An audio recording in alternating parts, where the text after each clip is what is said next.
nota con Matías Solari, nuestro neurocirujano que brilla internacionalmente. Hola, doctor Baba, buen día. Hola, buen día, ¿cómo anda? Gracias, doctor. Por favor, Gracias. aparte, una nota muy interesante, muy interesante. Lindo, ¿no? La verdad que escucharlo es muy interesante. Y es tan importante el tema del aneurisma, de todo. Así que bueno. La neurociencia ha hecho un paso adelante en lo que es la medicina y las enfermedades, como le digo, ¿vio? Yo le preguntaba a Matías justamente, nosotros tenemos en un radio de 2 manzanas 3 personas con Parkinson. Con Parkinson. Y usted dice, ¿dónde salió tanta? El tema de la aneurisma, yo veo que todos los días hay personas internadas claro, por este tema. Claro. O sea, no, es muy, muy importante escucharlo y tenerlo muy Y tan en cuenta. joven, ¿no? Y tan joven, sí, tan sí. Joven. Y tan ese mensaje, ese incentivo que da la sociedad, porque uno dice, es cierto eso, que está en un pueblito, dice, ¿qué me voy a ir a estudiar a otro lado donde claro. hay millones de personas? Y es un sueño, es un incentivo, y es brillante. Claro. No es poco, Raúl, lo que recibió este muchacho es impresionante, ¿no? ¿Cuántas personas que viven en pueblitos se van no se quieren ir a otro lado por el hecho de sentirse muy menos? No sé. Tata Evangelista, que es una maestra rural, ella luchaba por la secundaria, para que el chiquito... No es malo que se queden con el papá en el campo, pero ella quería que tuvieran otro futuro, sí. que pudieran brillar en otro lado y generar sus ingresos de otra manera que sea con el estudio, ¿no? Y él reconoce la educación pública. Es la educación pública. La educación pública. ¿Y de dónde sale? De la escuelita rural. Qué honor, ¿no? Sí, claro. No, yo cuando leí esa nota en el diario, digo, no puede ser que nosotros tengamos, y no lo conozcamos, porque todo el mundo estaba hablando de Wanda, todo el mundo hablaba de todo, y digo, está bueno hablar de eso, pero también hablemos de esto que nos representa, ¿no? Nos ahora representa. Y el orgullo que van a tener esas maestras, ¿no? De la primaria, ¿no? O sea... No, sí. Impresionante. Sí. No cabe en el pueblo, Matías no cabe en el pueblo, le quedó chico. Bueno, plan de parentalidad. Parentalidad. Ay, doctor, qué complicado se me vino hoy. A ver, cuéntame. No es el título, pero yo lo expliqué. Como dijo recién Matías, o sea, cómo hay que hablarle a los oyentes para que se entienda. Dejemos de lado las palabras jurídicas, las palabras el tecnicismo. El tecnicismo, al igual que en la medicina. En la medicina yo creo que hay más palabras técnicas. Sí, más difíciles. Entonces, claro, no, hay que hablar en un sentido en que los oyentes nos entiendan y y esa es la tarea nuestra. Bien. Este plan parentalidad es un acuerdo de voluntad de consentimiento entre los progenitores de un menor, de una persona, cuando después de la separación van a organizar la vida del menor, organizar diariamente la vida del menor. Es decir, hacemos un convenio en virtud del cual decimos, bueno, ¿en qué te vas a dedicar vos? Bueno, lo voy a llevar a la escuela. O sea, ese es un plan de parentalidad. Puede ser mucho más amplio, es más amplio, no solamente organizar la vida del menor, sino en fijar el aporte económico, la cuota alimentaria. O sea, ya no estamos hablando de cada rubro independiente del derecho de familia, es decir, cuota alimentaria por un lado, derecho de visita por el otro lado, el cuidado personal por el otro lado. No. En el plan de parentalidad se hace todo junto, es un convenio en virtud del cual se organiza la vida tanto moral, económica y diaria de un menor de edad. Todo esto sucede después de la separación de los progenitores. ¿Qué es lo que sucede en la realidad? Y bueno, generalmente sucede de que primero se hace una acción legal o se pide una audiencia acerca de los alimentos, después de la visita, y por ahí es un desgaste mental tanto de los progenitores, de ir siempre al juzgado, de poder llegar a un acuerdo acerca de un tema, después del otro, después qué pasa si no se cumple. Entonces, con el plan de parentalidad tiende a eso, ¿no? A fijar, a organizar la vida del menor, que mucha falta y le hace el menor. ¿Para qué? Por ahí el papá a la mañana no trabaja y a la mañana se contrata una niñera cuando realmente lo puede cuidar el padre. O sea, son cuestiones que ambos progenitores deben estar de acuerdo y deben organizar no solamente el cuidado del menor, sino la organización familiar. Claro. Si el padre dice, no, a la mañana no trabajo a la tarde, bueno, en vez de contratar una niñera a la mañana, puede cuidar del padre. No hacerla difícil. No, porque el niño es el que recibe todo. Exactamente, No hacerla difícil, no complicarla, no ir 20, 30 veces al juzgado para ver si llegamos a un acuerdo. No. Hay que hacer las cosas fácil, flexible y homologarla judicialmente. Si hacemos el plan de parentalidad, que lo puede hacer un instrumento, puede ser privado, un convenio privado entre las partes, pero se homologa judicialmente. Homologar significa: yo, como abogado, presento ese convenio a la jueza y le digo a la jueza, necesito que le dé la fuerza probatoria a ese convenio. Y equivale a una sentencia, es como si fuera una sentencia. El juzgado, ¿qué es lo que va a decir? Homológuese el convenio suscripto por las partes, tanto, en fecha tanto. Y eso significa una sentencia. Es como que si el juzgado dice, sentencia tanto, téngase por válido el convenio. Entonces, la homologación es eso. ¿Qué es lo que sucede si después no se cumple? El abogado va a presentar un escrito intimando a las partes al fiel cumplimiento de ese convenio. La parentalidad vendría a ser hagámonos cargo. Hagámonos cargo, nos dice la ley. Claro. Nos dice, o sea, lo vamos a traducir al término. Exactamente. Mamá y papá, hagámonos cargo. Hay un plan, exactamente. Claro. ¿Por qué? Porque si bien la ley habla de un plan de parentalidad, pero no los padres, los progenitores no necesitan que venga una ley y le diga lo que tenga que cumplir. Que venga el vecino y lo diga que tiene que cumplir. No necesita que la mamá vaya al juzgado y le haga una demanda porque no, o sea, si el papá no tiene trabajo, bueno, pero tiene las dos piernas, los dos brazos, vaya y haga empanada, haga comida, o sea, el que no tiene trabajo es porque no quiere trabajar. O sea, digo yo, ¿no? Siempre digo, porque una persona que trae un hijo al mundo tiene que hacerse cargo. Y una persona que trae un hijo al mundo, exactamente. Cargo, y eso lo dice la doctrina, las personas que traen hijo al mundo es porque es consciente ya de la responsabilidad que va a asumir. ¿Cuántas actividades en la vida del niño o de un ser humano caben en la parentalidad? Hagámonos cargo, escuela, y recreación también. Recreación, por sobre todas las cosas. Empezó uno de los derechos fundamentales del menor, del niño, es el esparcimiento, la recreación, el deporte. Entonces, tiene que ir a fútbol.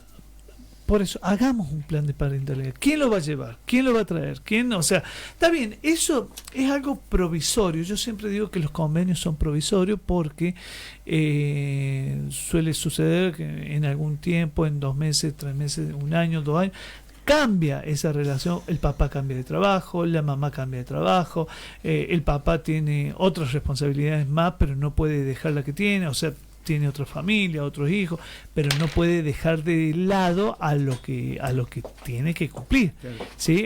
Por el hecho de que si tiene un hijo y después hay muchas familias ensambladas, ese papá luego forma otra familia, tiene otros hijos, pero no debe descuidar la responsabilidad de su primer hijo, bajo ningún punto de vista. Claro, doctor, si no existe esa organización, digamos, entre los papás para coordinar la vida diaria de los chicos, del niño, ¿va a terminar siendo la justicia la que va a terminar organizándolos a ellos? A ver, usted, papá, va a llevar al chico, le va a traer a la escuela, usted lo va a llevar a inglés, si no se pusieron de acuerdo los padres, ¿va a ser la justicia la que va a terminar organizando eso? Y eso es lo que siempre temo y le digo a los clientes. Si ustedes no se ponen de acuerdo, el que va a establecer ese orden va a ser la justicia. Y por ahí va a establecer un orden de parentalidad o un régimen de visita o un cuidado del menor o alimentos o lo que sea. Y a los padres no le va a convenir. Claro. No le va a convenir, ya sea porque por los horarios de trabajo, porque no está en condiciones económicas de pasar lo que la justicia dice, o porque no se han presentado las audiencias, y las audiencias son tan importantes, claro, para que el juzgado sea escuchado por las partes, por el juez, para que el juez escuche las partes. Entonces, si las partes no se ponen de acuerdo en ese plan de parentalidad, o no se ponen de acuerdo con el régimen de visita, con la tenencia, que es el cuidado personal, lo va a establecer la justicia. Y como digo siempre, no es conveniente en que la justicia nos esté diciendo a nosotros cómo debemos hacer las cosas, porque por ahí dice, bueno, el papá tiene derecho a estar con el hijo tal día, y por ahí no le conviene. No, o sea, no se va a no va a estar en contraste con su trabajo, a lo mejor choca con el trabajo. Está bien. Entonces, y en el término de salud, ¿es obligación de las partes una mutual o hacerse cargo a la hora? Porque la salud es fundamental. Sabemos bien que un niño hasta cierta edad tiene controles permanentes, y además de alguna cuestión que pueda aparecer. Las obligaciones son de los dos. Las obligaciones son de los dos, exactamente. El tema de la salud hay que tener en cuenta muchas veces que cuando la jueza fija los alimentos, fija obra social. O sea, le dice al padre, usted debe afiliar a su hijo a una obra social, le debe pasar obra social. Es decir, se fija el 25% de los alimentos que percibe el señor, más asignación familiar, más obra social. Es decir, el papá que trabaja en blanco debe afiliar a su hijo a la obra social. El papá que es monotributo, vamos a recordar que el monotributo es un impuesto que está pagando 3 tributos a la vez: obra social, previsional. Entonces, ahí tiene obra social, pero hay que afiliar al menor. Claro. Si yo soy monotributista, tengo que afiliar a mi hijo porque la estoy pagando a la obra social. Pero el que puede estar la madre y lo puede hacer la madre. Lo puede hacer la madre. Es decir, el derecho es uno, el del niño. El derecho es y la obligación es de dos. Exactamente, lo puede hacer la madre, porque suele suceder que la madre tiene una prepaga o una obra social un poquito mejor, entonces lo va a afiliar al menor en esa obra social. Y el padre, bueno, ¿por qué? Porque no puede tener 2 obras sociales menores. Entonces, bueno, entre los progenitores pueden decidir qué es el cuidado personal, ¿no? Que ambos deciden qué obra social va a tener el menor. Sí, ¿qué es lo que sucede diariamente, cotidianamente? Bueno, que no se ponen de acuerdo o no hablan de ese tema tan importante, va la mamá y lo va a afiliar a la obra social de esa. Si no tiene una obra social, le va a exigir al progenitor que lo vaya a afiliar. Cuestiones que no habría que hacerlas, ¿no? El niño es niño, es tu hijo para toda la vida. Sí. Suele pasar, doctor, en esto de las relaciones, el estándar de vida. Cuando la pareja vivía junta, tenía un estilo de vida.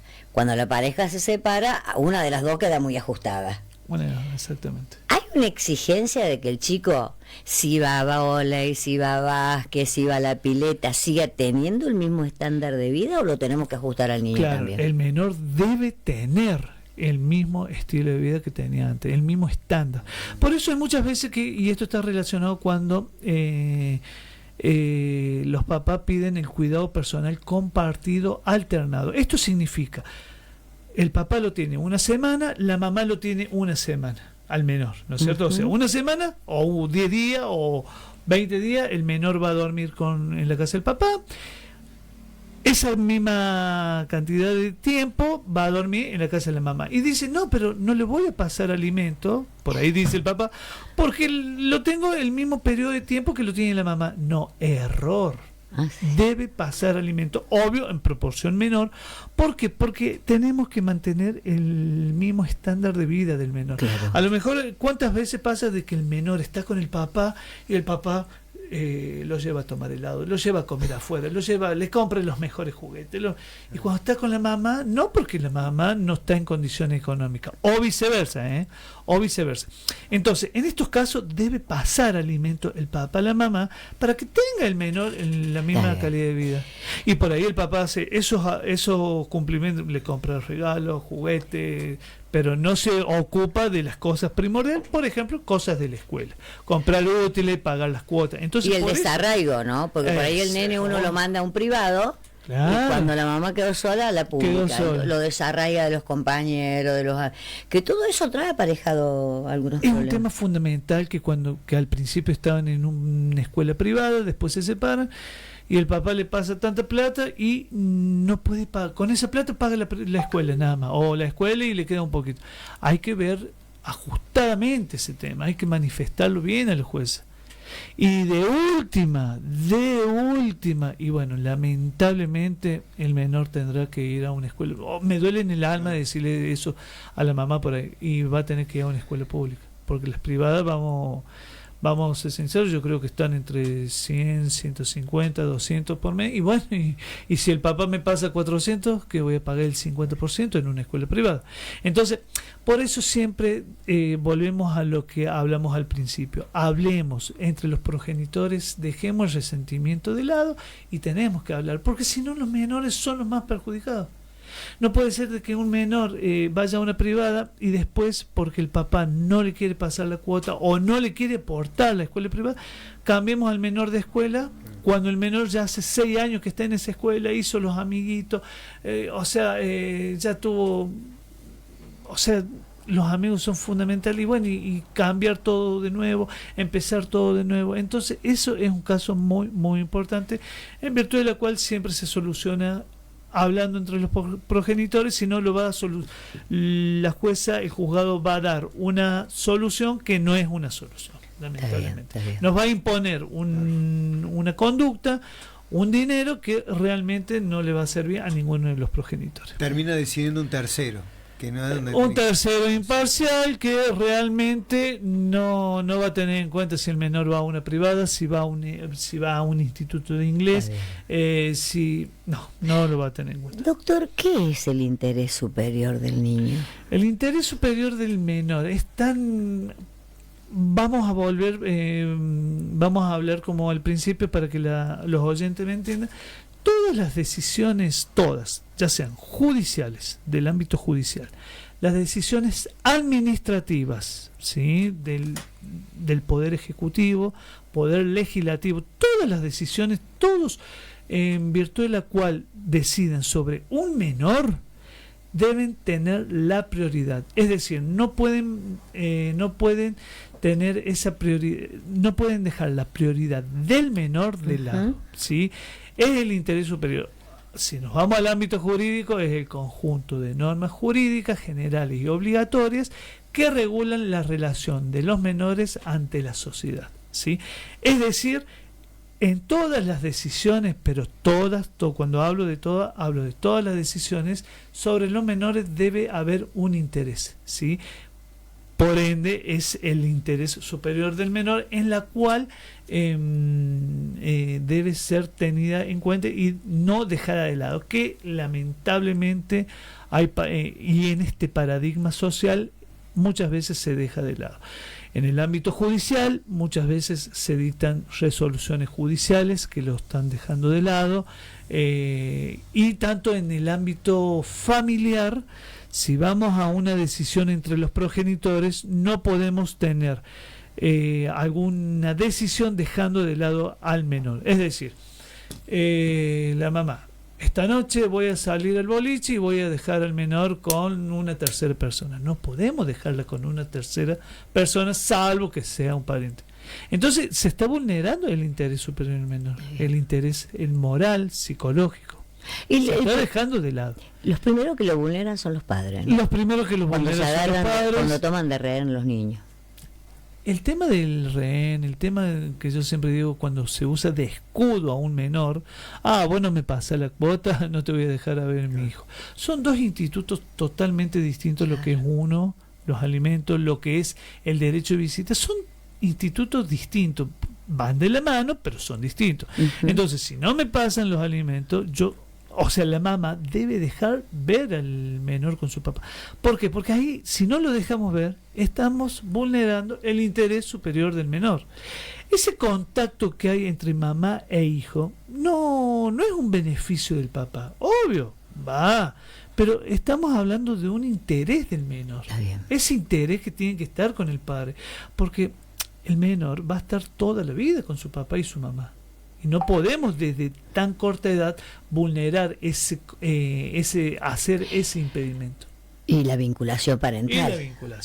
Claro, la abuela. ¿Cuántas veces un menor se está olvidando de la figura del padre, o bueno, generalmente del padre, porque la madre tiene ese resentimiento y dice no, está bien. Y después y el padre le agarra también ese enojo, que también es como que baja los brazos. Claro, ¿no? Y el vínculo parental. El niño tiene abuelos, tiene tíos, tiene primos. El niño tiene la necesidad y creo que el derecho a que no se rompa el vínculo. No se debe romper, no se rompe el vínculo.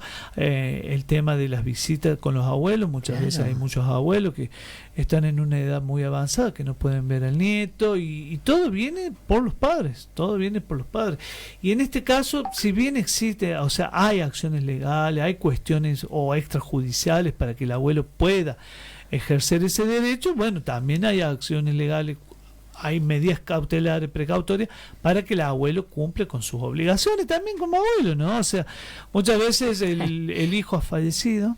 Claro. Vamos al caso. Un menor tiene el papá y ha fallecido, o el papá está privado de la libertad, o el papá se ha ido a otra provincia y ha desaparecido. Bueno, la obligación pesa sobre el abuelo. Obligación económica, es decir, de pasar la cuota alimentaria, hasta tal punto que cuando ambos padres están impedidos de ejercer la responsabilidad parental, la patria potestad, por cualquier motivo, ¿no? Ya sea porque están privados de la libertad, o porque consumen estupefacientes, o porque tienen denuncia entre ellos, y le sacan la tenencia provisoria al menor, le dan la guarda generalmente en un 95% a los abuelos. ¿Qué significa la guarda? Que los abuelos van a ejercer esa responsabilidad parental. Van a hacer como si fuera una responsabilidad parental. La guarda es por un tiempo. Si el hecho sigue, se va a prorrogar por un año más. Y si el hecho de los progenitores sirve, le pueden dar la guarda definitiva a los abuelos. Entonces, es un instituto que todo va de la mano, todos somos responsables, y estamos hablando del único interés superior, que es el del menor. Bien. No hay otro interés. En la pareja, ¿cómo se tiene que manejar, o el juez en todo caso, cómo tiene que manejar el condicionamiento con respecto a los dineros de los alimentos? A ver, yo le paso el correspondiente dinero que me corresponde, pero no te vayas a hacer las uñas, no vayas a la peluquería, ni vayas a gastar la plata en el boliche esta noche. Claro. Ese condicionamiento. En esa cuestión, el juzgado no permite la rendición de cuentas, es decir, que la mamá, como vos decías, o sea, bueno, me sacan el 25%, pero con ese 25% no te hagas nada, todo para el menor. Bueno, lamentablemente la mamá no puede, no le van a exigir lo está criando. No necesita ningún documento para dónde le hagas, lo está criando. Y creo que los hombres que no lo tienen al niño no tienen idea de lo que es criar un niño 24 horas, ¿no? Entonces es un hecho notorio, es un hecho por solo ocurrir, es como Raquel dijo, lo está criando. Claro. Ahora, si yo estoy viendo que estoy pasando el plato y mi hijo está descalzo, mi hijo está desnutrido, bueno, se hace una denuncia en fiscalía, ahí sí, pero es totalmente independiente del tema de los alimentos. En el tema de los alimentos yo no le puedo decir a la mamá, rendí cuenta de todo. No, la jueza no lo va a permitir. Salvo que esas honrosas excepciones que dice usted, que el chico esté desnutrido, claro, que esté lastimado, que esté sucio. Está sucio. El papá dice, no, pero si le compré una zapatilla hace poco y está descalzo. Bueno, vamos y hagamos una denuncia en abordaje fiscal, en fiscalía, y que se inicie todo un PEX penal, una causa penal, a causa de esa investigación de ese delito, porque en cierto, entre comillas, hasta que no se averigüe bien, es como que hay abandono de persona de la mamá al menor, que no le está dando todo lo necesario para su subsistencia, más allá de que lo está recibiendo. Pero ojo, hay una averiguación que es un proceso. Hay una cámara GESEL que ha escuchado el menor es escuchado al juez. Una cosa es que el menor sea escuchado por el juez, y otra cosa que sea en cámara GESEL. En cámara GESEL son por profesionales psicológicos, psicólogos, a través del cuerpo profesional forense. Entonces son dos cosas distintas, que ahí averiguamos la verdadera situación jurídica sobre el menor. A ver, ¿qué es lo que está pasando? Doctor, vuelvo al interés superior del niño porque todo el tiempo escucho hablar del interés superior del niño. Hay un hecho en Villa Mercedes muy lastimoso, muy hiriente, donde 2 niños perdieron su mamá y hoy están con las tías. Bueno, parece ser que una cámara Gesell demora, yo creía que era ahí nomás y parece que no es ahí nomás una cámara Gesell, pero los niños tienen que saber qué vida tienen con el padre o con la otra tía. Sí, ¿el interés superior del niño lo dicta la ley, que el padre tiene derecho, o lo dicta el interés del niño que quiere estar con la tía y la abuela? En este caso, que casualmente esta semana vi un expediente que presentó el Papa por el hecho de que no podía ver los hijos, rechazaron la demanda porque bueno, no estuvo planteada adecuadamente. Acá el interés superior, los menores, o sea, no hay pruebas fehacientes de que los menores no querían estar con el padre, no quieren hoy en día estar con el padre. La familia de la señora, bueno, ha tomado esa represalia, esa conducta en virtud de la cual tiene una postura de que, bueno, no está comprobada, lamentablemente. O sea, digo lamentablemente porque la justicia está en eso y se está tardando con el tema de cámara Gesell, o sea, lo que pasa es que cuando no hay un abogado, o debe haber un abogado, pero que hay que incentivar, hay que presentar, estimular todo el tiempo y hacer las cosas bien. Vamos a recordar que en la parte judicial está el impulso procesal, que lo hace el abogado y debe impulsar el proceso. Y hay cuestiones que hay tantas causas judiciales que si el abogado no impulsa el proceso es como que queda dormido. No queda archivado. Queda el expediente. La carpetita queda debajo de todo. Queda debajo de toda la carpeta. Ahora, lo que yo le pregunto concretamente. Veo que antes la madre no perdía la patria potestad. Veo que decía, el chico es de la madre y es de la madre. Ahora cambió eso. Ahora cambió. Ahora, la ley que dice, el chico es del padre, ni de tíos ni de abuelos, ¿eso dice la ley? O sea, no. Si yo lo pruebo con la Gesell, yo lo pruebo, a los menores le sacan la tenencia, al papá le sacan la tenencia al padre. Pero hay que probarlo. Hay que probarlo. Todos los juicios salen vencedores con las pruebas, ¿sí? O sea, yo no puedo presentar algo y no tener prueba. Yo, lamentablemente, o sea, todas las cuestiones, uno dice, sí, bueno, pero ¿qué más prueba? Muchas veces han escuchado que dice, sí, pero ¿qué más prueba quiere el juez?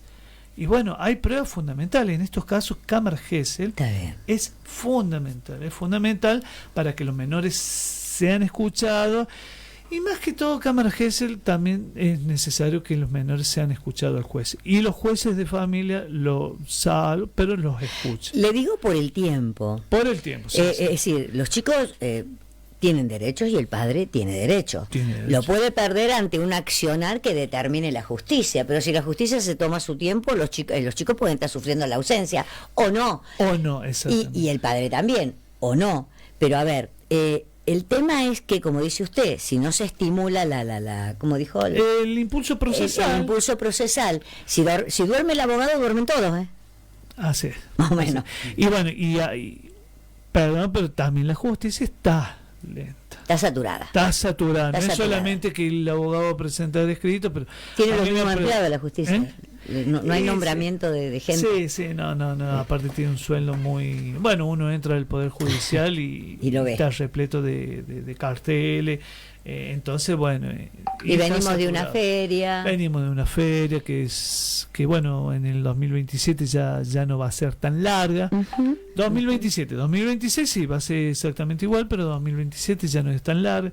Entonces, bueno, tenemos un sistema... Y acá en Mercedes, en San Luis también, todas las 3 circunscripciones de la provincia de San Luis, es una justicia que ya hay muchos casos diarios, ¿no? Muchas violencias, muchos temas laborales. No hablo solamente en familia, sino hablo temas laborales, temas civiles, en todo. Pero sí, es cierto. Claro.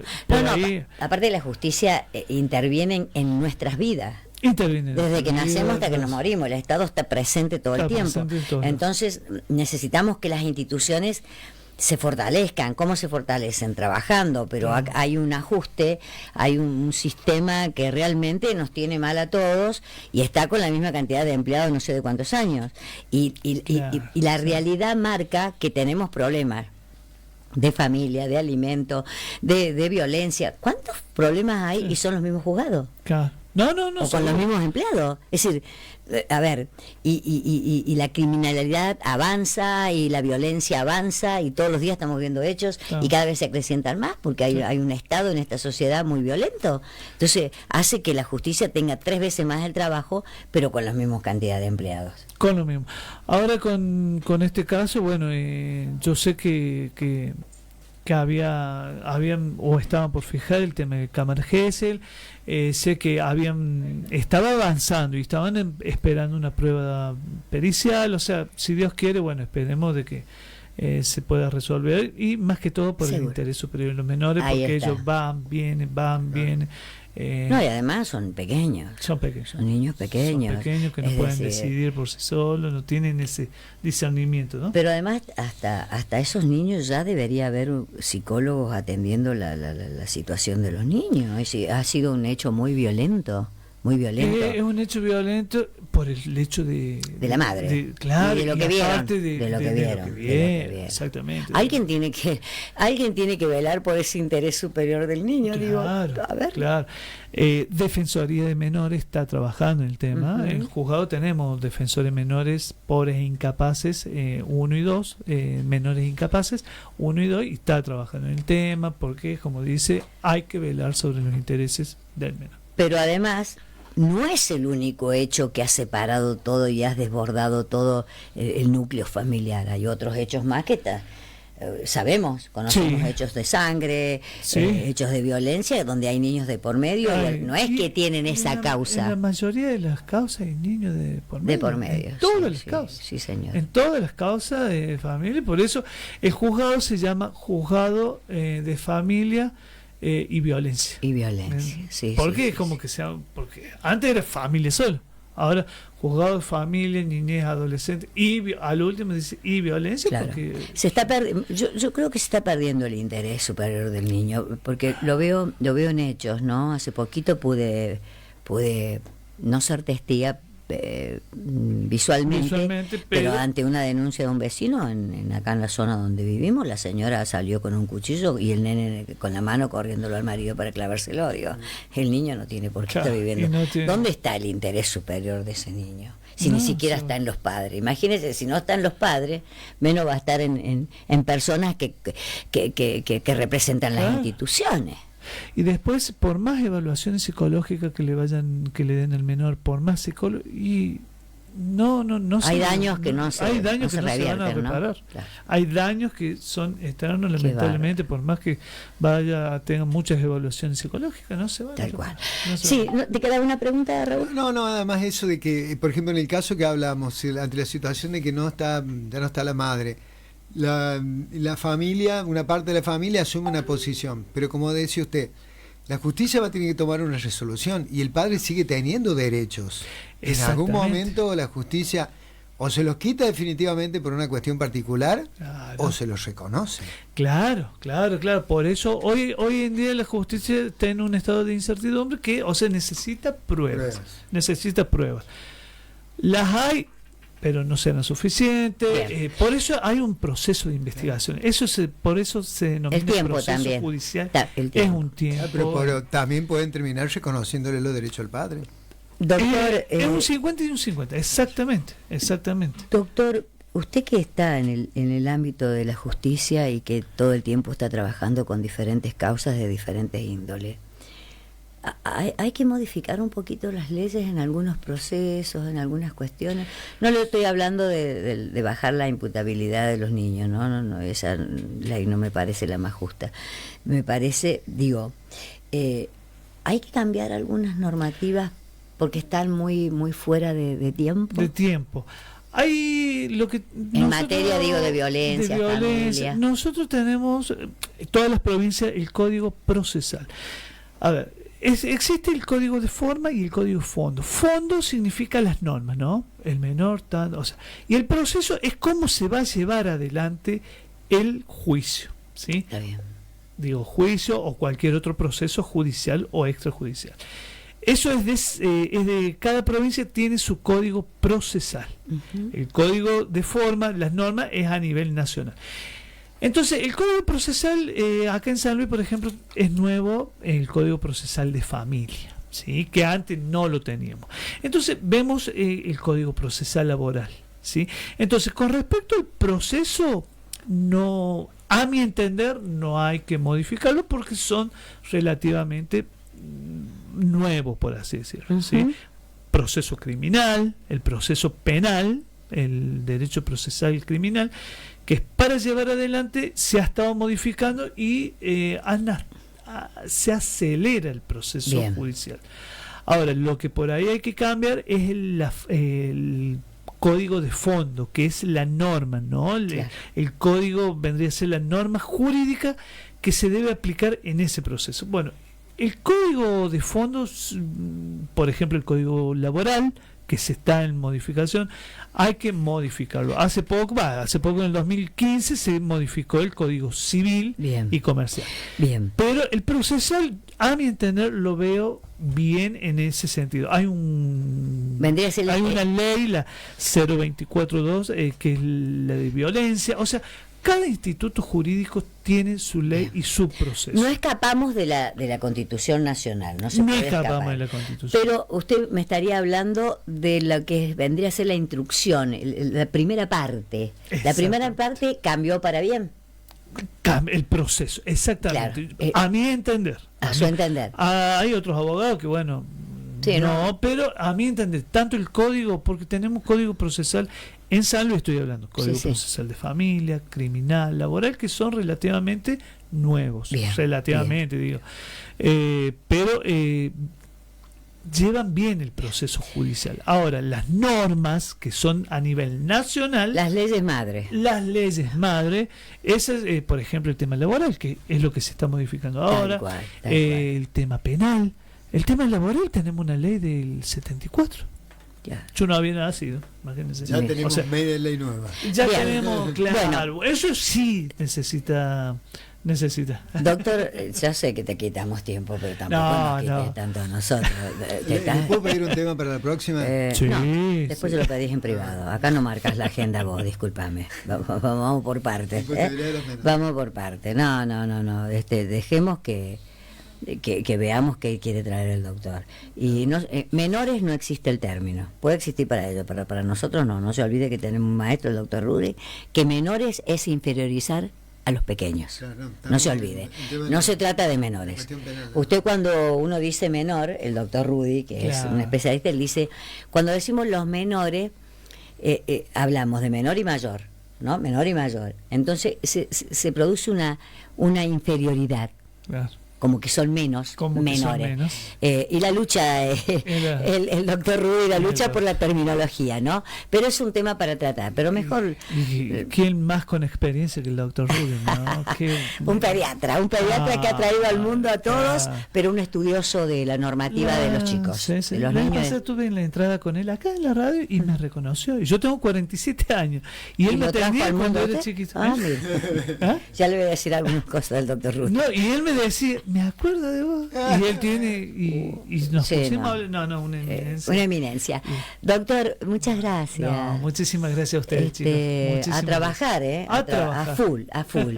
El otro día me hablaba una escribana muy bien de usted, así que digo, nos hace quedar bien el doctor, ¿no? Porque la verdad, y créamelo, y créanos a nosotros que hacemos radio, es que cuando usted está acá, la gente dice, bueno, si está en la radio, porque el señor, y condice con lo que es, con lo que hace y cómo se comporta con las personas que lo llaman a través de la radio. La verdad que a nosotros nos encanta tener. Bueno, nos encanta. Gracias, Bien, 11 de la mañana, 52 minutos.